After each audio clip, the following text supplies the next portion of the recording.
नमस्कार, वंदे मातरम, जय हिंद। सभी साथियों का स्वागत है आपके अपने YouTube channel CG job education में। साथियों, छत्तीसगढ़ शिक्षक भर्ती के अंतर्गत आज हम इस वीडियो के माध्यम से चर्चा करने वाले हैं। एक ही वीडियो में संविधान पूरा खत्म हो जाएगा। जी हाँ, सीजी टेट में जितने भी टॉपिक से प्रश्न पूछा गया है, हम उन टॉपिक को लेने वाले हैं संविधान के अंतर्गत, जिसमें हम संविधान की विशेष प्रस्तावना पढ़ेंगे। देख सकते हैं मूल अधिकार, मौलिक कर्तव्य, विशेषताएं, राज्य के नीति निर्देशक तत्वों पर इस वीडियो में हम चर्चा करने वाले हैं। जो साथी नए होंगे भाई, चैनल को सब्सक्राइब कर लेंगे ताकि उनको कंप्लीट डिटेल्स मिल सके। चलिए सीधे वीडियो पर आते हैं भाई। संविधान होता क्या है, संविधान के बारे में हम इस वीडियो में चर्चा करने वाले हैं। देखो, संविधान की प्रस्तावना पर हम एक झलक डाल लेते हैं भाई, ज़्यादा लंबा इस पर नहीं करेंगे, है ना। बेसिक सी इन्फॉर्मेशन है। तो भारतीय संविधान की जो प्रस्तावना है पंडित जवाहरलाल नेहरू द्वारा बनाए गए अर्थात पेश किए गए, ठीक है भाई। उसके बाद देखिए यह क्या हुआ, आपको क्या याद रखना है, 42वें संविधान संशोधन जो अधिनियम 1976 द्वारा इस संविधान सभा को संशोधित किया गया है, याद रखिए। और संशोधित करके उसमें क्या चीज डाला गया, तो पंथ निरपेक्ष अखंडता, ये दोनों शब्द को समाहित किया गया है। 42वें संविधान संशोधन 1976 में पंथ निरपेक्ष और अखंडता, ये दो शब्द क्या है, मेंशन किया गया है, ठीक है। अपडेट करके, संशोधन करके याद रखेंगे भाई, इसको मोस्ट इंपोर्टेंट है। भारतीय संविधान की जो प्रस्तावना है आपका ऑस्ट्रेलिया से ली गई है, ठीक है भाई। ऑस्ट्रेलिया से ली गई है। 13 दिसंबर 1946 को पंडित जवाहरलाल नेहरू द्वारा प्रस्तुत प्रस्ताव को संविधान सभा में प्रस्तुत किया गया। और यह संविधान सभा में प्रस्तुत होने के बाद संविधान सभा द्वारा 22 जनवरी 1947 को संविधान पारित किया गया, ठीक है भाई। संविधान की प्रस्तावना पर हम ज़्यादा बात नहीं करेंगे, आप सभी उसको जानते हैं, ठीक है भाई। हम भारत के लोग पूरा जानते हैं भाई। अब देखो, ये जो प्रस्तावना है हमें क्या जानकारी देती है कि भारत की स्रोत की जानकारी भारतीय जनता है ना भाई। हमारे देश के स्वरूप की जानकारी समाजवादी लोकतांत्रिक स्वरूप है, इसकी जानकारी हमें देता है। उद्देशिका से संविधान की अधिनियम, तिथि और दिवस की भी जानकारी हमें मिलती है। ये बेसिक सी इंफॉर्मेशन है, ज़्यादा इसमें कुछ नहीं है। अब प्रस्तावना से संबंधित वाद या मुकदमे की मैं बात करूं तो यहाँ पर देख सकते हैं बेरुवाड़ी वाद है, गोलकनाथवाद और केशवानंद भारती बनाम केरल राज्य, ठीक है भाई। ये वाद है, इसको याद रख लेंगे, ज़्यादा इस पर चर्चा नहीं करेंगे। जहाँ से आपके प्रश्न बने हैं हम केवल और केवल उसी को देखेंगे। तो यहाँ से देख सकते हैं भाई, सीजी टेट 2016 में पेपर बना हुआ है। भारतीय संविधान की प्रस्तावना में अब तक एक ही बार संशोधन हुआ है और वही संशोधन 42वां संविधान संशोधन के नाम से जाना जाता है, ठीक है भाई। एक बार संशोधन हुआ है आपातकाल के दौरान 1976 में।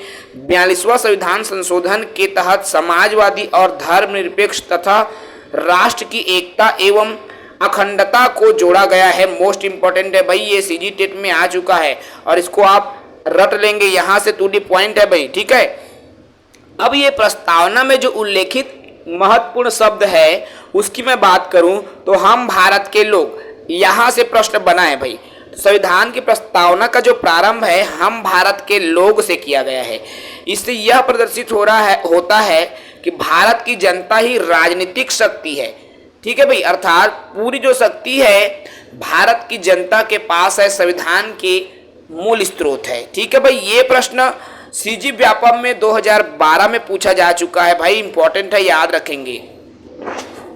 एक और शब्द है जो प्रस्तावना में निकलकर आता है और वह है साथियों आपका पंथ निरपेक्ष, ठीक है। पंथ निरपेक्ष है क्या चीज, यह शब्द भारतीय संविधान की प्रस्तावना 42वें संविधान संशोधन में जोड़ा गया है, ठीक है। पंथ निरपेक्षता का तात्पर्य है राज्य जो है धर्म के आधार पर नागरिकों में विभेद नहीं कर सकता, ठीक है। कोई भी राज्य, किसी भी राज्य की बात किया जाए तो धर्म के हिसाब से किसी भी व्यक्ति को नहीं बांट सकता।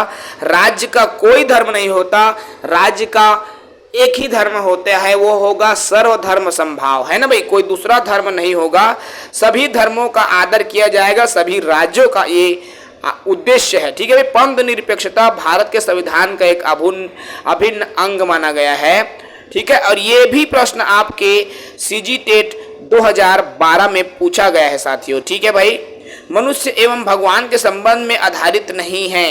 ये जो पंथ निरपेक्ष शब्द जो है धर्म और भगवान से संबंधित नहीं है भाई, मनुष्य और भगवान से संबंधित नहीं है। राज्य का संबंध किसी भी धर्म से नहीं है। ये भी आपका सीजीटेट 2012 में आ चुका प्रश्न है पंथ निरपेक्ष से, तो याद रखेंगे भाई, मोस्ट इंपॉर्टेंट है।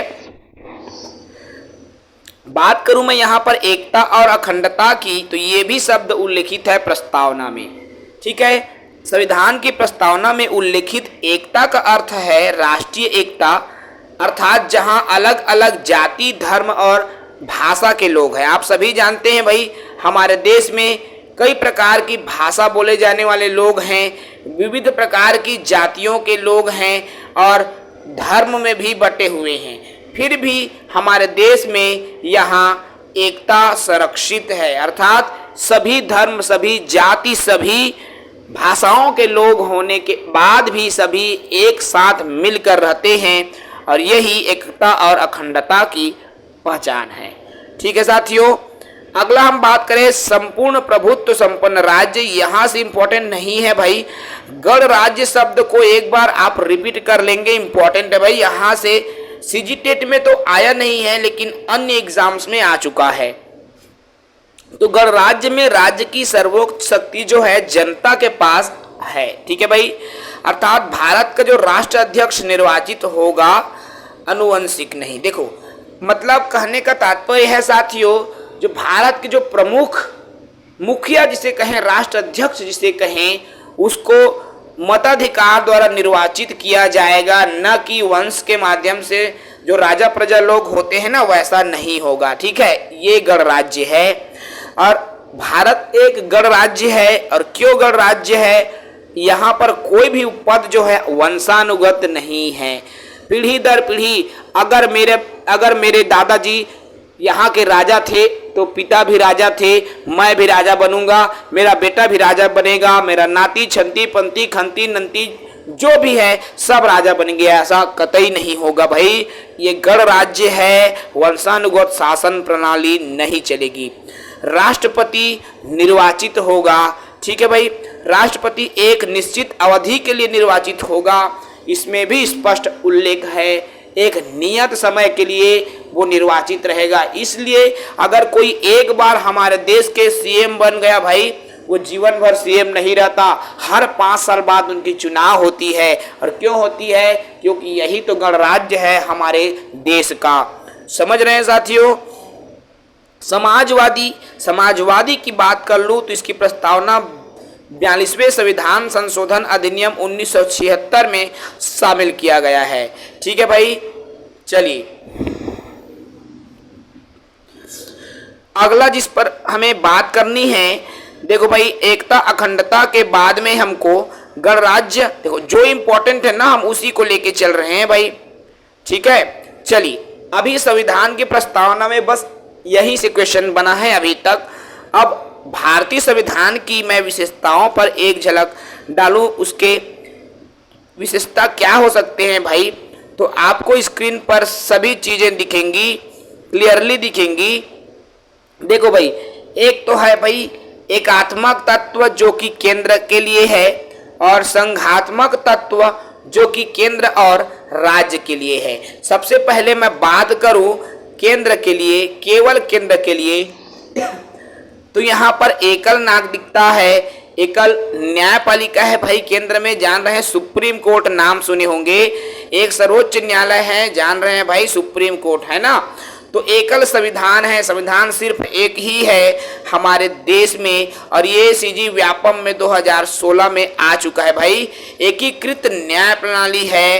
यदि धारा 304 का मान लो कोई भी केस बनता है, चाहे मध्य प्रदेश रहे, छत्तीसगढ़ में रहे, यूपी, बिहार, मुंबई, झारखंड, आगरा, उड़ीसा, सभी जगह वही केस बनेगा और उसका धारा भी वही लगेगा, इसलिए एकीकृत न्यायपालिका भी है। ठीक है भाई, अखिल भारतीय सेवाएं है भाई, ये भी सीजीटेट की परीक्षा 2016 में आ चुका है।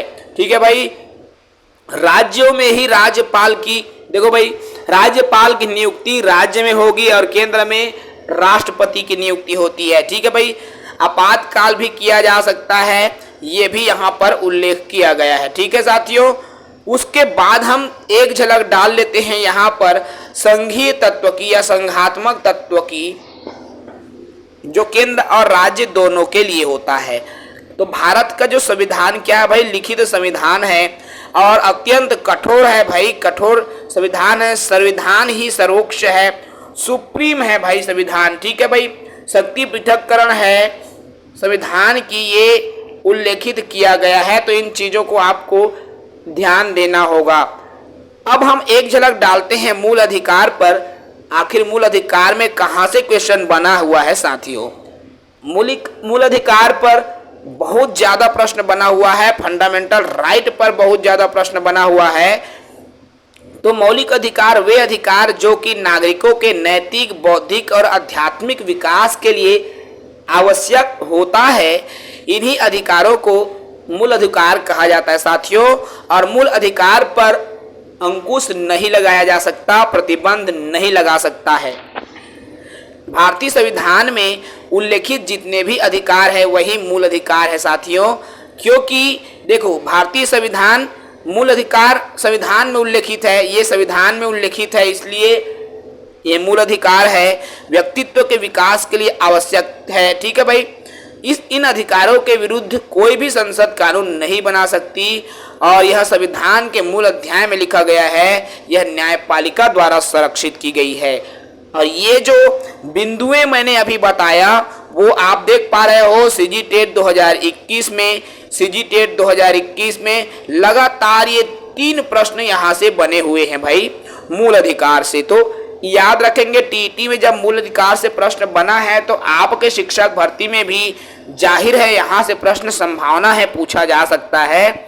और इस जो मूल अधिकार को कहाँ से, तो अमेरिका के संविधान से प्रेरित किया गया है भाई, लिया गया। भाग 3 होते हैं, अनुच्छेद 12 से 35 में इनके बारे में जिक्र किया गया है, याद रखेंगे, मोस्ट इंपॉर्टेंट है। 6 मूल अधिकार है भाई वर्तमान में, जो पहले 7 मौलिक अधिकार थे, मूल अधिकार थे, लेकिन वर्तमान में 6 है भाई। देखो, इसमें 44वां संविधान संशोधन 1978 के अंतर्गत आपका 7वां जो मौलिक अधिकार है संपत्ति के अधिकार।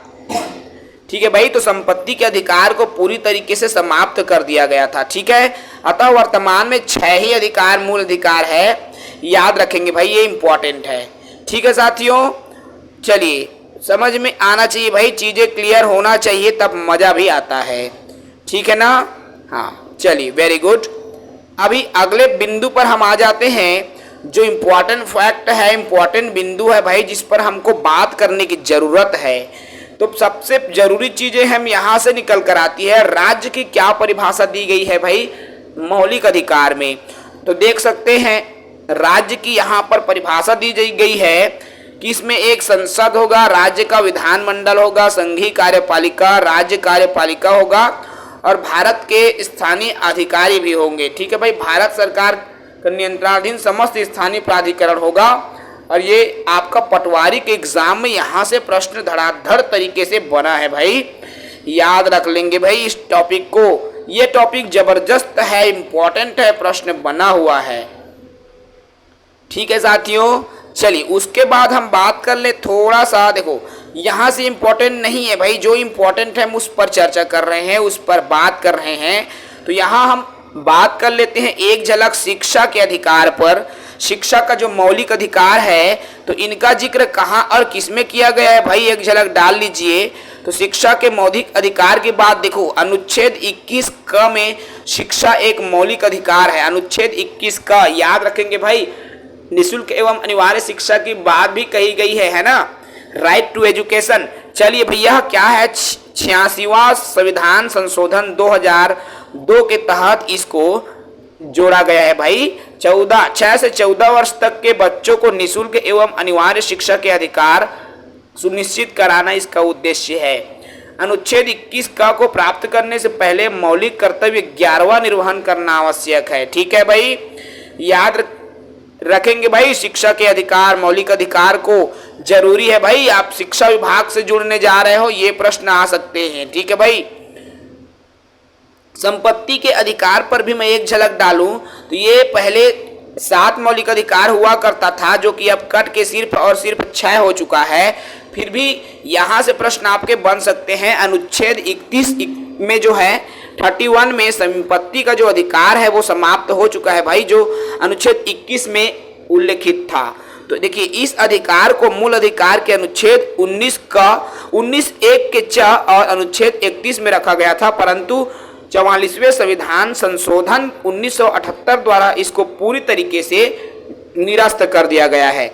इस संविधान के भाग 12 अध्याय 4 के अनुच्छेद 300 क में जोड़ा गया है तथा इसे संविधान का अधिकार का दर्जा दिया गया है। ठीक है भाई, अनुच्छेद 31 क ख ग मूल अधिकारों के ही अंग है। और ये जो संपत्ति के अधिकार और इस संपत्ति के अधिकार वाला टॉपिक से प्रश्न आपका बन चुका है सीजी टेट में। ठीक है साथियों, सोशल साइंस एसएसटी के विषय में आते हैं ना, लेकिन आपके शिक्षक वाले साथियों के लिए ये तो कंबाइन है भाई, तो आप सभी को पढ़ना पड़ेगा भाई। एक झलक डाल लें हम राज्य के नीति निर्देशक तत्व की, तो राज्य के नीति निर्देशक जो तत्व है साथियों, भाग 4 के अनुच्छेद 36 से 51 में लिया गया है। और यह कहाँ से लिया गया है भाई? आयरलैंड के संविधान से लिया गया है, याद रखेंगे, मोस्ट इंपॉर्टेंट है। इनका उद्देश्य कल्याणकारी राज्य की स्थापना करना है, नैतिक आदर्श की स्थापना करना है, मोस्ट इंपॉर्टेंट है, यहां से आपको याद रखना होगा। ठीक है भाई, जरूरी बिंदुओं को, जरूरी फैक्ट को आपको ध्यान देना है। देख सकते हो भाई, यहां से सहकारी प्रबंधन से प्रश्न बना हुआ है सीजी टेट 2014 में। अनुच्छेद 43 क में सहकारी प्रबंधन की बात की गई है, जिसमें किसी भी संगठन के कर्मचारियों के प्रबंधन में सहभागिता सुनिश्चित करने की बात की गई है, जो 42वां संविधान संशोधन 1976 के तहत। ठीक है साथियों, ये सीजी टेट में आ चुका है। अनुच्छेद 44 को भी एक झलक डाल दीजिए। नागरिकों के लिए एक समान सिविल संहिता आचरण नियम, सिविल संहिता आचरण नियम, जैसे आप नया नौकरी में आप जाते हो तो सिविल संहिता आचरण नियम आपको फॉलो करना पड़ता है। ठीक है भाई, तो ये भी उसी तरह की है, नागरिकों के लिए एक समान सिविल संहिता आचरण नियम है। देखिए, राज्य भारत के समस्त राज्य क्षेत्र में नागरिकों के लिए एक समान नागरिक संविधान बनाने का प्रयास करेगा। मतलब भारत के किसी भी राज्य में आप जाओ, समान नागरिकता का अधिकार हो। भारत में गोवा राज्य में एक समान सिविल संहिता लागू है वर्तमान में, याद रखना भाई। ये भी सीजी टेट 2014 में आ चुका प्रश्न है। ठीक है भाई, ठीक है साथियों, ठीक है मित्रों, बिल्कुल याद रख लेंगे भाई, इंपॉर्टेंट चीजों पर डिस्कस कर रहा हूं मैं। अनुच्छेद 48 पर एक झलक डाल लीजिए, जिसमें कृषि एवं पशुपालन की बात की गई है। और इसी अनुच्छेद 48 में गौ हत्या को, गौवध को निषेध माना गया है। गौवध करना निषेध है भाई। देश की अर्थव्यवस्था के जो प्रमुख स्रोत है, कृषि को बढ़ावा देने के लिए, पशुओं के स्वास्थ्य की समुचित देखभाल करने के लिए अनुच्छेद 48 के अंतर्गत गौ हत्या को बंद किया गया है। और ये आपका टीटी 2014 में आ चुका है भाई। ठीक है, याद रखेंगे, यहाँ 2014 में आया हुआ क्वेश्चन है। एक झलक आप यहाँ 48 क में डालिए साथियों, जहां पर पर्यावरण संरक्षण, वन्य जीव और वनों के संरक्षण की बात की गई है। यह भी 42वां संशोधन 1976 से है। ठीक है भाई, तो पर्यावरण संरक्षण अधिनियम 1986 अनुच्छेद 48 क में इसका प्रभाव है भाई। और ये भी आप याद रखें, मोस्ट इंपॉर्टेंट है, आपका यहाँ से प्रश्न बन सकता है। ठीक है साथियों, चलिए अगले सवाल में आते हैं। ठीक है भाई, समझ में आ रहा है चीजें। चलो, अभी ये भी समझ में आ गया। अब हम एक झलक डाल लेते हैं आपके मौलिक कर्तव्य की। ठीक है भाई, मौलिक कर्तव्य से भी आपकी प्रश्न बने हुए हैं मित्रों, तो मौलिक कर्तव्य पर हम एक झलक डाल लेते हैं। मौलिक कर्तव्य जो है भाग 4 क के अनुच्छेद 51 क में दिया गया है। और मौलिक जो कर्तव्य है साथियों, उसको रूस के संविधान से लिया गया है। याद रखेंगे भाई, लगातार बार बार ये पूछा गया प्रश्न है। ठीक है, अब मूल संविधान में मूल कर्तव्य की व्यवस्था नहीं है भाई, याद रखें। इसकी सिफारिश किसने की थी? तो सरदार स्वर्ण सिंह समिति की अनुशंसा में मौलिक कर्तव्य को जोड़ा गया है। ठीक है भाई, 42वां संविधान संशोधन 1976 द्वारा इन मौलिक कर्तव्यों का समावेश किया गया है। और ये जो प्रश्न है सीजी टेट 2012 में आ चुका प्रश्न है भाई। प्रारंभ में मूल कर्तव्यों की संख्या 10 थी, याद रखेंगे, मोस्ट इंपॉर्टेंट है। अभी वर्तमान देखो, सबसे पहले मूल कर्तव्य 10 थे, लेकिन वर्तमान में 46वां संविधान संशोधन 2002 के अंतर्गत 11वां मौलिक कर्तव्य भी जोड़ा गया है। ठीक है भाई, चलिए अब बात करें हम भारत के प्रत्येक नागरिक का यह कर्तव्य होगा। अब क्या क्या कर्तव्य है भारत के नागरिक की, देखो सीजीटेट 2014 में जो प्रश्न आपका बना हुआ है मित्रों, देश की रक्षा करें और आह्वान किए जाने पर राष्ट्र की सेवा करें, ये जो है इसमें मौलिक कर्तव्य में शामिल है। ठीक है भाई, हम राष्ट्रगान, राष्ट्रध्वज का आदर्श, हम उसका सम्मान करें, राष्ट्रगान का, राष्ट्रध्वज का, देश का, संविधान क्या करें भाई, पालन करें और आदर करें। ठीक है भाई, ये बात यहाँ पर कही गई है। संप्रभुता, एकता और अखंडता की बात कही गई है, राष्ट्र की सेवा करने की बात कही गई है, भाईचारा, धर्म, भाषा से परे होकर, बिल्कुल भेदभाव से परे होकर आपको देश की रक्षा करना है। ठीक है, स्त्रियों के सम्मान के लिए आपको काम करना है, ये तमाम बातें कही गई है। ठीक है साथियों, इसके अलावा आपका कही गई है जो बात वन्य झील, नदी, वन्य जीव की रक्षा के संबंध में भी यहाँ पर बात कही गई है। सार्वजनिक संपत्ति को सुरक्षित रखना और हिंसा से दूर रहने की बात इसमें कही गई है भाई। ठीक है, 6 से 14 वर्ष के बच्चों को शिक्षा के अवसर उपलब्ध कराना 86वें संविधान संशोधन 2002 में जोड़ा गया है भाई, याद रखेंगे। ठीक है, तो मोस्ट इम्पोर्टेंट यहाँ से भाई बनता है आपका मौलिक कर्तव्य से भी आपके प्रश्न आए हुए हैं। तो ये जो 3-4 हमने अभी टॉपिक बताया साथियों, यहाँ से आपके प्रश्न बने हुए हैं भाई। एक झलक इनको बिल्कुल आप सभी साथी डाल के जाएंगे, क्योंकि यहाँ से आपके प्रश्न पूछा जा सकता है। लगातार सीजीटेट की परीक्षा में प्रतिवर्ष पूछा गया है, तो आप मान के चलो साथियों, यहाँ इस साल भी प्रश्न आपके बन सकते हैं शिक्षक भर्ती में। तो जो साथी बिल्कुल सामाजिक विज्ञान को इस डर से नहीं पढ़ रहे हैं कि क्या होगा, मैं पढ़ूंगा तो पास होऊंगा कि नहीं होऊंगा, कैसा है क्या है, इस डर से आप सामाजिक विज्ञान को छू भी नहीं रहे हो, तो पेपर हॉल में जाने से पहले पेपर हल करना है तो बिल्कुल आप हमारे इन सभी वीडियोस को एक बार जरूर देख लेंगे मित्रों, ताकि आप कम से कम आपकी सामाजिक विज्ञान की जो चैप्टर है थोड़ा ही सही लेकिन इम्पोर्टेंट चीज़ें तो कम से कम क्लियर हो जाए। चलिए ठीक है, इस वीडियो में हम इतना ही साथियों। अपने मित्र को, अपने साथी को, विमल सर को इजाज़त दीजिए। जय हिंद, वंदे मातरम।